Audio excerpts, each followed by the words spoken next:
Let's see what is behind door number 13. Speaking of her sacrifice, these two deaths were the most compelling yet not surprising ones in Revenge. Formanda had a target on her back since she first met Victoria and Conrad. Emily told her multiple times in Season 1 and I always waited for them to make a move. But since Victoria was focused on Emily and Conrad saw no threat in her, she was safe a surprising long time. Her fatal mistake was to confront Conrad. So we saw this coming. Mr. Ryan, I will need assurances that she has neither the intention nor the ability to ever come after me again. Don't worry about it. She won't. But more interesting than the fact Formanda was dying was the question how and for what.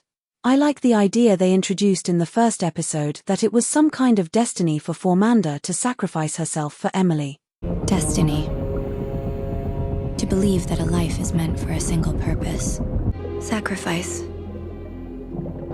By its strictest definition, takes something precious in exchange for the appeasement of a higher power. An abiding devotion to a cause that cannot be satisfied with a simple promise. Because an oath, no matter how solemn, asks nothing in return, while true sacrifice demands unspeakable loss. It is so twisted that they put this layer around their relationship.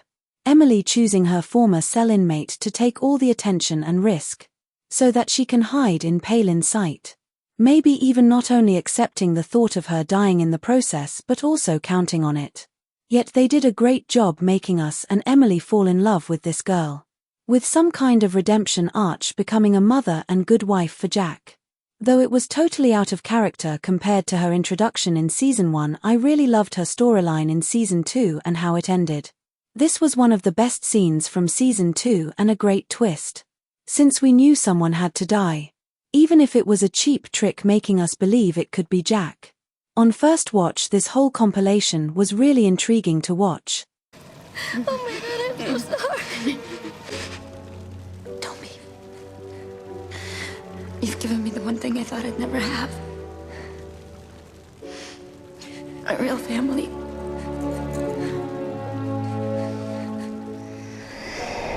Even more intriguing was Daniel's sacrifice. Again, we had to choose between two of Emily's closest friends, Daniel and Jack. And since Daniel survived Season 1, I really thought he was safe. So this plot twist was one of the few I did not see coming. I assumed it could be Daniel, but hey, Jack could have come in time. So this was a classy one I really enjoyed. Especially because of everything that came in the aftermath with Margot conspiring together with Victoria. And I truly enjoyed this little redemption arc for Daniel. 'Cause they found a good way to write him out of the show. I think if he had stick around messing with Margot and their child, maybe even leaving her cause the responsibility was too much for him. His character would have always had this stain. That he ruined Emily's life by taking away her chance to have children, almost killing Aidan and colluding with his parents in Season 2 and 3. So making up for all this, especially with this letter and the flashback with his father, was good end for his story arc. One of the view moments, the Revenge writers showed a soft spot for one of the main characters, instead of ruining them for us completely. Called in a favor. The district attorney has agreed to remove you from the witness list. You won't have to testify at the trial.